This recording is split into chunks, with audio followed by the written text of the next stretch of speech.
Hello students, हम बात कर रहे थे मृदा संसाधन की। हमारा टॉपिक था मृदा संसाधन, सॉइल्स रिसोर्सेज।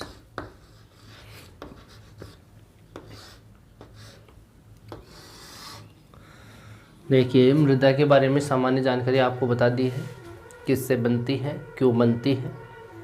भौतिक अपक्षय से और रासायनिक अपक्षय दोनों से इसका विघटन और वियोजन होता है। विघटन का मतलब अपने स्थान पे टूटना फूटना, वियोजन का मतलब उसका दूसरा रूप परिवर्तन। तो विघटन और वियोजन के कारण जो मृदा का निर्माण होता है मूल सेलों से, तो वहाँ पर उसके महीन कणों से मुलायम कणों की एक परत सी बिछ जाती है, जिसको हम मृदा बोलते हैं। हमने कल पढ़ा इसमें कि जो मृदा है वो प्रकृति का प्रमुख घटक माना जाता है, बहुत ही महत्वपूर्ण घटक है मृदा। इसे महीन परतों की धरातल पर जो महीन परतों की एक परत है, उस लेयर को ही मृदा कहते हैं, जिसमें खनिज होते हैं, आर्द्रता होती है। और बात करें हम, रमन महोदय के ने अपनी परिभाषा भी दी है इसमें, डॉक्टर बेनेट की भी हमने परिभाषा देखी थी। हमने मृदा निर्माण के लिए भौतिक रासायनिक अपक्षयों की बात की। फिर हमने क्या बात की कि इसको प्रभावित करने वाले जो कारक हैं, उसके अंदर हमने एक यहाँ पे सूत्र को काम लिया। वो सूत्र था H बराबर FCl plus O plus R plus P plus T। S का मतलब हमने क्या लिया, सोइल्स प्रोफाइल, यहाँ पे मृदा परिच्छेदिका लिया था। यहाँ पे क्या लिया, सॉइल्स प्रोफाइल, मृदा परिच्छेदिका। इस ऐप का मतलब लिया हमने इज फंक्शन ऑफ, इसका मतलब होता है प्रतिफल। इसका क्या मतलब होता है, प्रतिफल। फिर हमने Cl को लिया, क्लाइमेट को लिया, ऑर्गेनिक मैटर को लिया, जैविक तत्व दो होते हैं। R का हमने यहाँ पे R का क्या लिया था, R का मतलब होता है रिलीफ, यानी ऊंचावच। ऊंचावच कौन से, महाद्वीप है, पर्वत है, पठार है, जैसे मैदान है, ये क्या होते हैं, ऊंचावच होते हैं। तो इनकी चर्चाएं की। P का पेरेंट मटेरियल, जो आधार सेल है उसके पदार्थ, आधार सेल के क्या होते हैं, पदार्थ, पेरेंट मटेरियल। और T का मतलब क्या होता है, टाइम, यानी समय। इसके इन सब से मिलकर के एक रिजल्ट निकलता है। वो रिजल्ट ये निकलता है, और ये किसके बराबर है, रिजल्ट सोयल प्रोफाइल के बराबर है। किसके है, मृदा परिच्छेदिका का निर्माण करता है। ठीक, आज हम पढ़ेंगे। उससे पहले हम प्रभावित करने वाले कारकों में बात कर लेते हैं। सबसे पहला कारक जो ले रहे हैं हम, जैविक पदार्थ या मूल पदार्थ भी ले सकते हैं। जैविक पदार्थ, हम बात करें इसके जैविक पदार्थों की, तो जैविक जैसे पौधे हैं, जानवर हैं, ये मृदा को प्रभावित करते हैं। कौन कौन करते हैं, पौधे और जानवर। इसके अंदर दो बातें ले लो। जैविक का मतलब क्या होता है, पौधे और जानवर, ये दोनों क्या करते हैं, मृदा को प्रभावित करते हैं। जैविक तत्वों की बात करें तो वनस्पति के सभी भाग, जितने भी भाग हैं वनस्पति के, जिसमें आप मान सकते हो उसका पत्ती, छाल और उसकी जो शाखाएं हैं वो, और उसका फूल, जितने भी हैं वो सब अगर ऊपर से नीचे गिर जाएं, धरातल में गिर जाएं, उनके यानी मरने के बाद उनके जो छाल है, वनस्पति के जो फूल हैं वो टूट जाए, तो इसका मतलब मर गए वो। थोड़े दिन में वो अलस जाएंगी और वो मिट्टी में मिल जाएंगी। उसका मतलब वो मरने के बाद में वनस्पति है जो वो किस में मिल जाएगी, मिट्टी में मिल जाएगी। तो मृदा में वो वनस्पति जो मिलती है, उससे यहाँ पे उर्वरक जो होता है वो ज़्यादा बढ़ता है। जैसे मान लो कोई स्थान ऐसा है कि वहाँ पे वनस्पति का आवरण ज़्यादा है, कोई स्थान ऐसा है जहाँ पे वनस्पति नहीं है। जैसे हम बात करें, दो स्थान लेते हैं। एक स्थान लेते हैं हम प्रेरीज घास के मैदान, प्रेरीज घास के मैदान।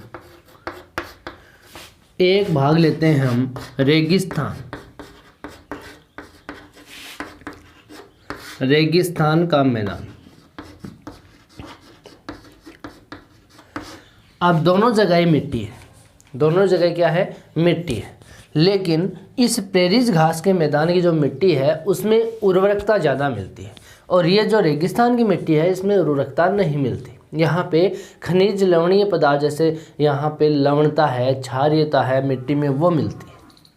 ठीक, यहाँ पे मिट्टी की पहचान किससे की जाती है, इसका पीएच मान से, उदासीन प्रकार की है, लवणीय है, क्षारीय है कि अम्लीयता है, इस तो वो पीएच से ही पता चलता है। यहाँ पे बात करें तो प्रेरीज घास का जो मैदान है यहाँ पे वनस्पतियों का आवरण ज़्यादा है।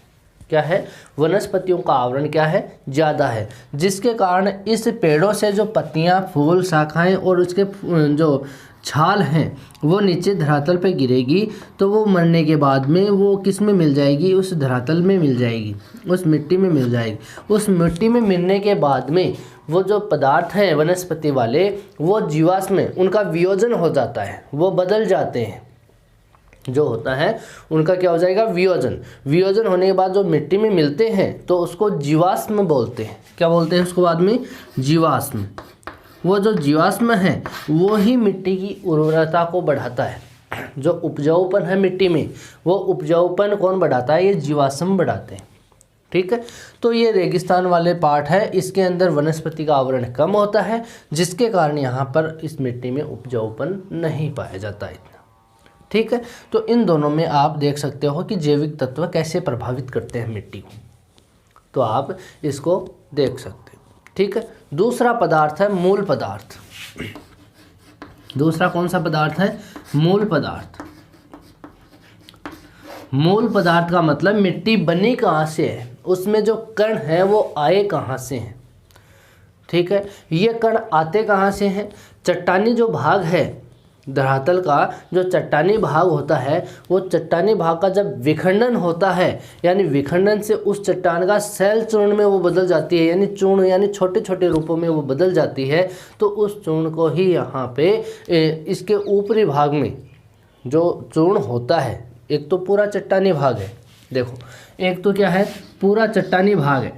अब इसका चूर्ण रूप विखंडित तो हुआ वो यहाँ से, ठीक है, यहाँ से हुआ, तो इस क्षेत्र से ये विखंडन वाला शैल चूर्ण है, इसको नदी द्वारा, इसको पवन द्वारा, इसको हिमनद द्वारा यहाँ से अपर्दन करके नए स्थान पर ले जाया जाता है, यानी अपर्दन करके इसका परिवहन कर दिया जाता है। किसके द्वारा, नदियों के द्वारा, पवनों के द्वारा और हिमनद के द्वारा, ये ले जा कर के नए स्थान पर इसका बिखराव कर देते हैं, नए स्थान पर इसकी परत बिछ जाती है, निक्षेपित हो जाती है। यूँ मानो ये जैसे डेल्टा बनता है, तो नदियों में जो मलबा आता है वो वहाँ पे छोड़ देती है, यानी निक्षेपित कर देती है, तो उस क्षेत्र में उस मिट्टी का निर्माण हो जाता है। वैसे ही इन कणों को इन कारकों के द्वारा निक्षेपित अन्य स्थान पर कर दिया जाता है, जहाँ पर मिट्टी का निर्माण हो जाता है। ये सतही रूप में विकसित हो जाती है फिर, यानी धरातल के ऊपर विकसित हो जाती है। तो इस प्रकार की मिट्टी में भी भिन्नता देखने को मिल सकती है। कई स्थान हैं जहाँ पे पर्वतीय क्षेत्र नहीं है, तो वहाँ पर पठारी भाग ही है, तो पठारी भाग पर पथरीली आपको चट्टानें देखने को ही मिलेगी। उनका विखंडन होता है, तो वहाँ से उस जो कण है चट्टानों के, उनको इतना अपर्दन नहीं किया जा सकता। लेकिन जो पर्वतीय क्षेत्र होते हैं, तो पर्वतीय क्षेत्रों में जो विखंडन होता है, उनको नदियों द्वारा बहा करके अन्य स्थान पर ले जाया जा सकता है, जहाँ पर अनेक प्रकार की मिट्टियों का निर्माण हो देख सकते हैं। जहाँ पे हम देखते हैं कि जो चट्टानी भाग है, वहाँ से जब चट्टानों के टुकड़े ले जाते हैं, तो वहाँ पर जलोढ़ मिट्टी का निर्माण होता है। किस मिट्टी का, जलोढ़ का। जैसे हम बात करें अपने भारत के संदर्भ में, अगर भारत की बात करें तो यहाँ पे देखो कि कौन सी मिट्टी का कहाँ पे निर्माण होता है। यहाँ पे हम अपने भारत के संदर्भ में ही ले सकते हैं कि अपने भारत में जो मिट्टी का निर्माण होता है, यहाँ पे ये हिमालय पर्वत श्रृंखला है। यहाँ पे कौन सी पर्वत श्रृंखला है, हिमालय। हिमालय से जो नदियाँ आती हैं, जैसे यहाँ से गंगा और यमुना नदी आती है, ठीक है, ये गंगा और यमुना नदी आती है, ये अपने साथ इन चट्टानों के कणों को लेकर के आती है। ठीक। तो कणों को लेकर के आएंगी तो ये आगे बढ़ते हुए इन कणों को लेकर के अपने तटों पे यहाँ पे फैलाव करती रहेगी, इनका जमाव निक्षेपित करती रहेंगी, साथ में ला करके ये यहाँ पे अपना डेल्टा बना करके गिर जाती है। समझ गए? यहाँ दक्षिण भारत की नदियाँ आकर के यहाँ डेल्टा बना करके गिर जाती हैं। ठीक है, यहाँ पे जो नदियाँ हैं वो अपना डेल्टा बना करके बंगाल की खाड़ी में गिरती हैं। तो इन नदियों के द्वारा जो मिट्टी या जो कण है, शैल चूर्ण के कण हैं, वो ला करके इस क्षेत्र में निक्षेपित कर देती हैं। इन क्षेत्रों में क्या कर देती हैं? निक्षेपित कर देती हैं। तो जिसके कारण यहाँ पर इस महीन कणों का एक जमाव लग जाता है। ठीक है, यहाँ पर जो मिट्टी शैल चूर्ण आते हैं, पर्वतीय क्षेत्रों के जो खनिज पदार्थ होते हैं, जो वनस्पतियों के अंश होते हैं, वो भी घुल करके इस मिट्टी के साथ ही आ जाते हैं, जिसके कारण यहाँ पे जो मिट्टी का फैलाव होता है उसमें उपजाऊपन होता है, जिसको हम क्या बोलते हैं? जलोढ़ बोलते हैं। कौन सी मिट्टी बोलते हैं? जलोढ़ बोलते हैं। तो इन क्षेत्रों में वो जलोढ़ मिट्टी का निर्माण हो जाता है। इन तटीय भागों में क्या हो जाता है? जलोढ़ मिट्टी का निर्माण, जो ज़्यादा उपजाऊपन वाली है। ठीक है, तो मूल शैल कहाँ का है? यहाँ हिमालय का है। यहाँ पे जो मिट्टी है, ये मिट्टी यहाँ पे फैली तो है, परत तो यहाँ पे है, लेकिन इसका मूल पदार्थ कहाँ का है? ये मूल, इसकी जड़ यहाँ पर है, ये हिमालय वाली जड़ है। यानी इसका जन्म कहाँ से हुआ? उस मूल पदार्थ का, उस मिट्टी का, कि इसका पदार्थ तो कहाँ का है? हिमालय का। और ये पाई कहाँ जाती है? इन तटीय भागों पर। ठीक है, तो यानी इसका स्थान से दूसरे स्थान पर चली जाती है ये मिट्टी, यानी उसका जो निर्माण होता है वो तो दूसरे स्थान पर है, लेकिन इसकी जो जड़ है, इस मिट्टी का जो जन्म है, वो जन्म कहीं दूसरे स्थान पर होता है। तो जहाँ पर जाती है, तो यहाँ जैसे मूल चट्टान नहीं है, मूल पदार्थ नहीं है मिट्टी का, तो इस क्षेत्र में अलग अलग प्रकार की मिट्टी मिलेगी, यहाँ पे अलग। तो ये मूल पदार्थ भी मिट्टी को प्रभावित करता है। समझ गए बात? जैविक तत्व भी प्रभावित करते हैं, मूल पदार्थ भी प्रभावित करता है। आगे बात करें हम जलवायु की। अगला कारक ले रहे हैं हम जलवायु।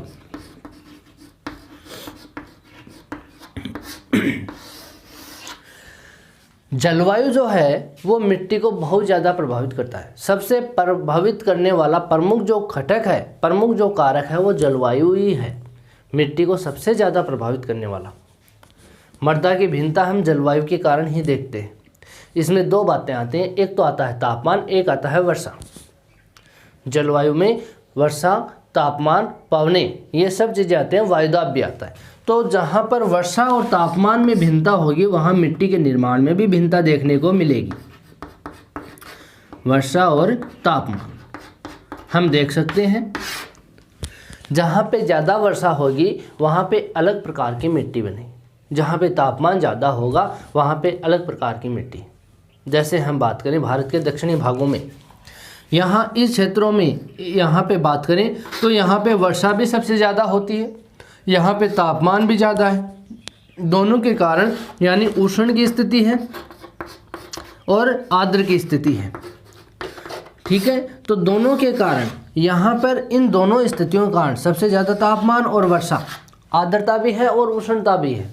ठीक है, जिसके कारण इन क्षेत्रों में जो मिट्टी का निर्माण होता है वो लेटेराइट होता है। यहाँ पर इस मिट्टी के अंदर लाल जो रंग की जो मिट्टी पाई जाती है उसमें लोहे की मात्रा होती है, एल्यूमिनियम की मात्रा होती है, जहाँ पर कणों की, इन क्षेत्रों में जो मूल चट्टानें हैं उन चट्टानों में कण किस खनिज पदार्थ के हैं? जैसे लोहा है, एल्यूमिनियम है।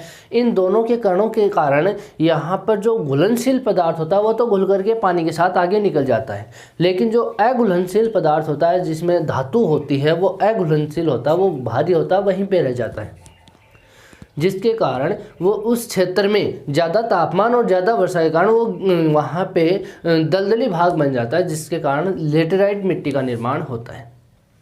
तो आप देख सकते हो यहाँ पे हम बात करें राजस्थान के रेगिस्तान वाले क्षेत्र की, तो इस क्षेत्र में तापमान ज़्यादा है, वर्षा है नहीं, तो वहाँ के जो पदार्थ हैं उसमें लवणता की मात्रा ज़्यादा है। यहाँ पे लवणीय क्षारीय पदार्थ ज़्यादा होते हैं। कारण क्या है कि वर्षा नहीं होती, जिसके कारण वो घुलनशील पदार्थ आगे नहीं जा पाते, वहीं रह जाते हैं, तो वहाँ की मिट्टी में लवणता ज़्यादा मिलती है। तो सबसे ज़्यादा प्रभावित करने वाला कारक कौन सा है? जलवायु है, जिसमें वर्षा और तापमान का प्रमुख स्थान माना जाता है। समझ गए बात? तो यहाँ जलवायु की बात करें। आगे बात करें प्रभावित करने वाले कारकों में ऊंचावच की, रिलीफ की बात करें। ऊंचावच ऊंचावच भी मिट्टी को बहुत ज़्यादा प्रभावित करता है। ये करता है अप्रत्यक्ष रूप से। आप देखते हो ये ऊंचावच अप्रत्यक्ष रूप से इसको प्रभावित करता है। दो बातें होती है, एक तो प्रत्यक्ष और एक होता है अप्रत्यक्ष। प्रत्यक्ष तो हम सीधा उसको देख सकते हैं जो हमारे संपर्क में होता है, अप्रत्यक्ष रूप में हम देख नहीं सकते लेकिन वो चीज़ होती है। किसी चीज़ को हम देख नहीं सकते लेकिन वो होती है, तो उसको कहते हैं अप्रत्यक्ष। अप्रत्यक्ष रूप में ये इसको प्रभावित करती है मिट्टी को। कौन करता है? रिलीफ करता है, यानी ऊंचावच करता है। यहाँ पर जो जैसे मान लो समतल भूमि है, समतल भूमि है, वहाँ पर वनस्पति का आवरण क्या होता है? अधिक होता है। यहाँ पे मान लो दो स्थान है, एक तो मानो ये धरातल है और एक है ये ढाल वाला स्थान, ठीक है। दो स्थान है, ये मैदानी भाग है। यहाँ पर बहुत सारी वनस्पतियाँ हैं, ठीक है। यहाँ पे क्या है? वनस्पतियाँ हैं। यहाँ भी वनस्पतियाँ हैं, समझ गए बात? यहाँ पर भी क्या है? वनस्पतियाँ हैं। अब देखो कैसे इसको प्रभावित करता है। यहाँ पर इस धरातल में वनस्पति का आवरण अधिक है, ठीक है, मान लिया। लेकिन ये वनस्पति का आवरण से जो जीवाश्म इसके जो पत्तियाँ वगैरह हैं वो यहाँ पे डलेंगी, इस धरातल पे बिखरेंगी। यहाँ बिखरने के बाद में इसका वियोजन होगा, वियोजन होकर के ये जीवाश्म में बदलेगी और मिट्टी में मिल जाएगी और मिट्टी में उपजाऊपन लेकर के आएगी, ठीक है। यहाँ पर भी ऐसा ही हुआ, यहाँ की मिट्टी में भी उपजाऊपन बढ़ा, मान लो, ठीक है। लेकिन यहाँ पर जो वर्षा की मात्रा होगी, यहाँ से जो धाराएं निकलेंगी वर्षा की, वो इस जो घुलनशील पदार्थ होंगे या तो जीवाश्म जो वियोजन वाले पदार्थ हैं वो तो पानी में घुल जाते हैं, ठीक है। तो यहाँ पर घुल करके इस ढाल के कारण ये सब पदार्थ पानी के साथ बह करके आगे आ जाते हैं। आगे आकर के जहाँ मैदानी भाग है वहाँ पे इसका क्या हो जाएगा? निक्षेपण हो जाएगा, ठीक है। यहाँ पे ऐसा होता नहीं है, यहाँ पे ढाल नहीं होने के कारण वो पदार्थ यहीं रह जाते हैं। तो इस मिट्टी में उपजाऊपन ज़्यादा होता है, यहाँ की मिट्टी में उपजाऊपन नहीं होता। चाहे यहाँ पे जलवायु सेम हो, यहाँ का जो समय है वो भी सेम हो, यहाँ का जो मूल पदार्थ है वो भी सेम हो, लेकिन यहाँ की ढाल अगर सेम नहीं है तो वहाँ अलग अलग प्रकार की मिट्टी का निर्माण होगा। तो ढाल वाले जो क्षेत्र हैं वहाँ पर मिट्टी में इस जैविक पदार्थों की कमी ही देखी जाएगी, ठीक है। तो सबसे ज़्यादा ये प्रभाव करता है ऊंचावच वाला क्षेत्र। इसके बाद बात करें हम समय की। समय के अनुसार हम बात करें तो समय भी एक अलग घटक है इसको प्रभावित करने वाला। ये तटस्थकारी घटक है, यानी इसको हम देख सकते हैं कि समय के अनुसार किस प्रकार की मिट्टी का निर्माण होता है। विभिन्न स्वरूप की जो मृदा बनती है, जैसे बहुत सारी पर्वतीय मृदा है, जो जलोढ़ मृदा है, काली मृदा, लाल मृदा, लेटेराइट मृदा, पर्वतीय मृदा, मरुस्थलीय मृदा, ज्वारीय मृदा, ये सब समय के अनुसार, यानी इसका जो संगठन बनता है, उसकी संरचना जो बनती है वो समय के अनुसार बनती है। कब कौन सी संरचना आएगी, यानी सबसे पहले हम बात करें, एक मूल चट्टान है, ठीक है। ये मूल चट्टान है, इसका विखंडन हुआ तो इसके कण क्या हो गए? मोटे हो गए। इसके कण क्या हो गए? मोटे हो गए। कुछ समय बाद में हम देखेंगे तो इसका और विघटन हो जाएगा और ये छोटे टुकड़ों में बढ़ जाएगी, समझ गए। कुछ समय बाद में और देखेंगे तो इनका भी महीन रूप हो जाएगा और छोटे छोटे टुकड़ों में बढ़ जाएगी। और समय और लिया तो ये और महीन रूप में हो जाएगी, और समय में देखेंगे तो और हो जाएगी। अब आपको फॉर एग्जाम्पल बताएं, आपने कभी शहर में देखा होगा जहाँ पे सड़क गुजरती है उसके किनारों पे, जहाँ पे मोटर गाड़ियों का आवागमन ज़्यादा होता है, साइड में रोड के किनारों पर, वहाँ पे आपको पाउडर जैसी मिट्टी देखने को मिलेगी। आप चलोगे तो वो मिट्टी पाँव दबने से वहाँ से उड़ेगी, यानी जैसे पाउडर होता है वैसे ही प्रकार की वो मिट्टी होती है। आपने ऐसा देखा होगा कभी तो महसूस किया होगा यहाँ पे इस प्रकार की मिट्टी क्यों है।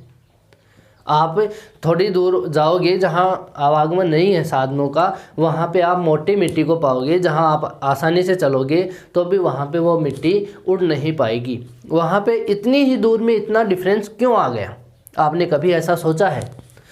आपने ऐसा क्यों नहीं सोचा कि यहाँ पे तो इस प्रकार की पाउडर जैसी मिट्टी है जो हम पाँव रखते हैं तो उड़ती है, हमारे सर तक आ जाती है उड़ करके, और एक जगह ऐसी है जहाँ पे हम चलें और वहाँ पे मिट्टी उड़ती नहीं है, जबकि वो स्थान तो एक ही है। समझ गए? तो वो क्यों होता है? वो समय के अनुसार होता है। मान लो सब एक बार तो सब पूरी मिट्टी एक जैसी थी, लेकिन जैसे जैसे समय गया उसके ऊपर से साधन गुजरते रहे तो उस मिट्टी का और महीन रूप होता गया। और महीन का मतलब वो पाउडर में बदल गई और उस मिट्टी का मोटे कण है। तो दोनों में डिफरेंस हुआ समय के अकॉर्डिंग। समझ गए? तो यहाँ पे समय भी इसको क्या करता है? प्रभावित करता है। ये तटस्थकारी कारक है इसका। ठीक है, तो ये प्रभावित करने वाले कारकों में हमने किस किस की बात की? मूल पदार्थ की बात की हमने, जैविक तत्वों की बात की हमने, जलवायु की बात की हमने, ऊंचावच की बात की और समय की बात की। ये इसको प्रभावित करते हैं। ठीक है, इसके बाद में हम बात करते हैं मृदा परिच्छेदिका की, सोयल प्रोफाइल्स। मृदा परिच्छेदिका, हम इसका डायग्राम बनाएंगे, उसको समझेंगे, इसके कौन कौन से भाग होते हैं। ठीक है, मृदा परिच्छेदिका का मतलब हो गया धरातल की जहाँ पे मूल चट्टान है। आप मानो यहाँ पे मान लो इतना बड़ा क्या है, ये धरातल इतना मोटा मानो, ये क्या है? धरातल है। ये क्या है? धरातल है, इतना मोटा। समझ गए? इतना मोटा अपना क्या है? धरातल है। ये ऊपर है, हम यहाँ पर हैं। ठीक है, हम यहाँ पर हैं। इसके ऊपर ही पर्वत है, इसके ऊपर ही पठारी भाग है, इसके ऊपर ही मैदान है। ठीक है, इसी में समुद्र है, यहाँ पे हम हैं, यहाँ ही पेड़ पौधे हैं। समझ गए बात? तो ये तो अपना क्या है? धरातल है जहाँ हम खड़े हैं। ठीक है, और इसके अगर हम नीचे देखें तो ये पृथ्वी का धरातल है, इतना मोटा। अब देखो यहाँ पर इस क्षेत्र में ये जो भाग दिख रहा आपको, इतने भाग में यहाँ पे इसका मूल पदार्थ है। क्या है इसका? मूल पदार्थ है। इस मूल पदार्थ के टूटने से, इसके विखंडन होने से, यहाँ पर इसके विखंडन होने से इस परत का निर्माण होता है।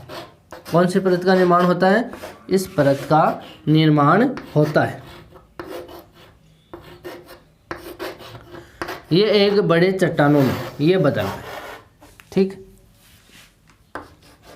एक परत का निर्माण हो गया, एक मूल पदार्थ था, मूल चट्टान थी, उसका विघटन हुआ, वियोजन हुआ, अपगठन हुआ, जिसके कारण यहाँ पर इस क्षेत्र में इस लेयर का निर्माण हुआ, यानी ये चट्टान टुकड़ों में टूट गई।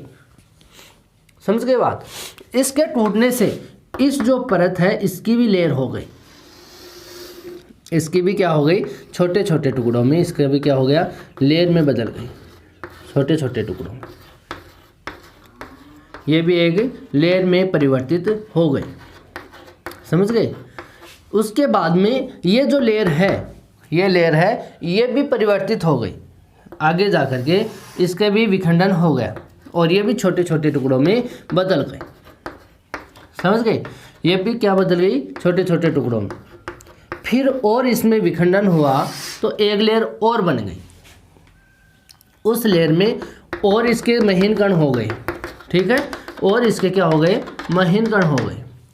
और लेयर हुई, उसमें और महीन रूप हो गया इसका, आपको और महीन रूप देखने को मिलेगा।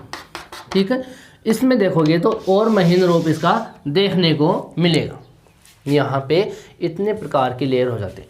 इन सबको यहाँ पे मृदा परिच्छेदिका बोलते हैं। इन सबको क्या बोलते हैं?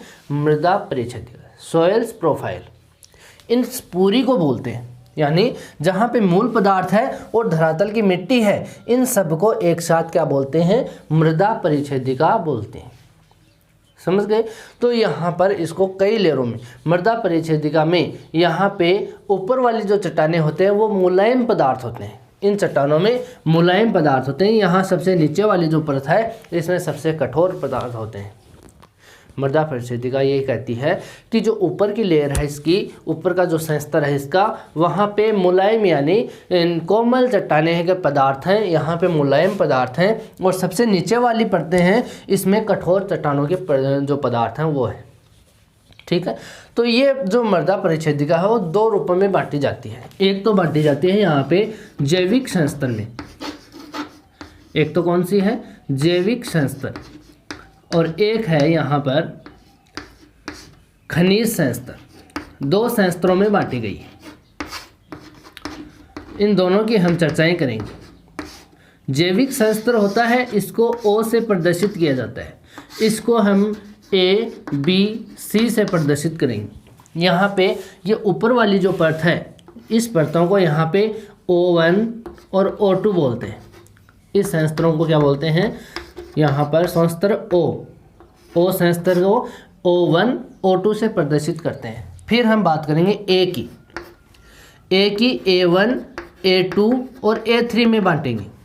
फिर B है, B संस्तर है, ठीक है। B संस्तर को हम वही बांटेंगे A1, A2, B1, B2 और B3। फिर हम C को भी ऐसे बांटेंगे, C1, C2, C3।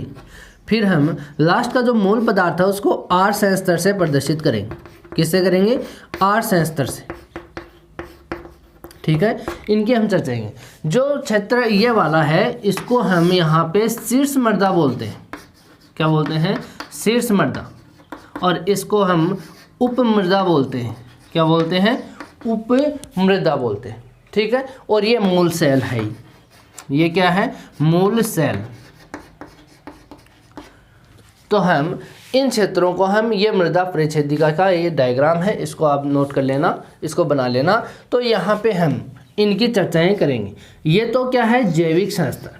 ये तो क्या है, जैविक संस्तर, जिसमें O संस्तर आता है। बाकी सब ये वाले क्षेत्र हैं, ये खनिज संस्तर में आते हैं। किस में आएंगे, खनिज संस्तर में, जिसकी हम नेक्स्ट क्लास में चर्चा करेंगे। आज के लिए इतना ही करेंगे, बाकी नेक्स्ट वीडियो में बात करेंगे। Thank you.